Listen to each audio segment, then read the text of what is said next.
Madame, Monsieur, bonsoir. Dans l'actualité de ce mercredi 24 juillet 2013, Tahar Ben Hassine devant la justice le 13 septembre pour incitation à renverser le régime. L'Azhar Academy dément sa mise à l'écart de Nid Tounes, accord entre la Tunisie et l'Allemagne pour le recrutement de cadres paramédicaux tunisiens. Et à l'étranger, El-Sisi appelle les Égyptiens honnêtes à lui donner mandat pour en finir avec la violence et le terrorisme. Tahar Ben Hassine, patron de la chaîne El Hiwar Tounsi, a indiqué ce mercredi 24 juillet que le juge d'instruction du tribunal de première instance de Tunis l'a convoqué pour comparaître devant la justice le 13 septembre prochain. Tahar Ben Hassine sera interrogé dans le cadre d'une plainte déposée par la présidence de la République pour incitation au renversement du régime actuel. Dans un communiqué publié ce mercredi 24 juillet, la Confédération générale tunisienne du travail, la CGTT, a appelé à l'adoption d'une constitution garantissant le maintien du caractère civil de l'État et la démocratie, ainsi qu'à la mise en place d'un calendrier électoral.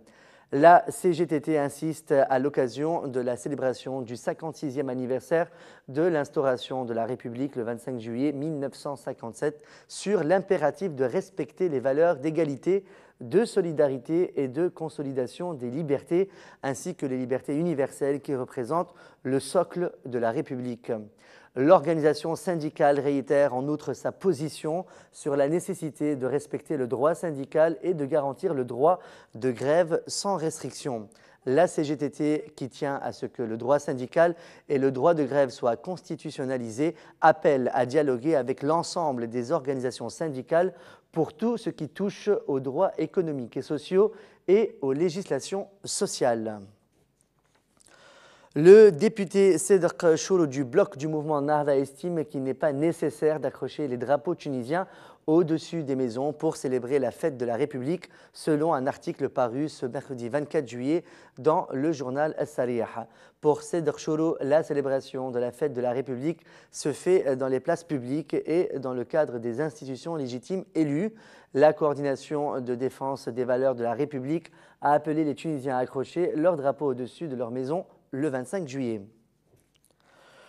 Le porte-parole de Nid Tounes, l'Azhar Academy, a démenti ce mercredi 24 juillet la nouvelle de sa mise à l'écart du parti, ainsi que les informations selon lesquelles certains dirigeants seraient désormais indésirables.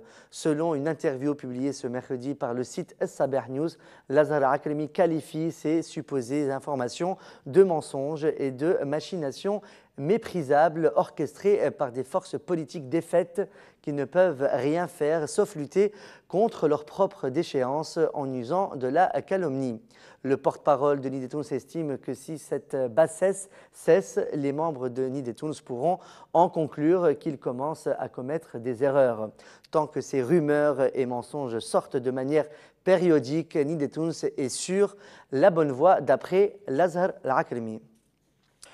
Le ministre du Transport, Abdelkarim Harouni, a indiqué mardi, en marge d'une réunion de travail au siège du ministère, que la station de taxi collectif de la place Barcelone à Tunis sera transférée à Bebarlu, avenue du 15 octobre. Abdelkarim Harouni a également annoncé qu'il a été décidé d'entretenir la station de Mansef Bey, d'où il est possible de monter à bord d'un véhicule de transport interurbain.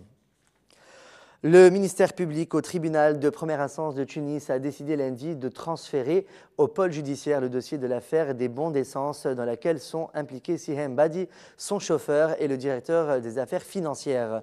Le groupe des 25 avocats accuse Sihem Badi de se servir de son poste pour s'approvisionner en carburant et en grande quantité surtout, et ce sans motif. Les avocats accusent aussi Sihem Badi de divers dépassements commis par l'intermédiaire du directeur des affaires financières et du chauffeur.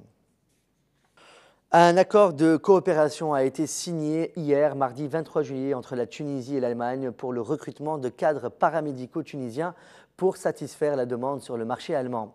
L'accord vise à développer l'échange d'informations à propos des offres et des demandes d'emploi dans le domaine des soins infirmiers entre l'Agence nationale pour l'emploi et le travail indépendant et son homologue allemand.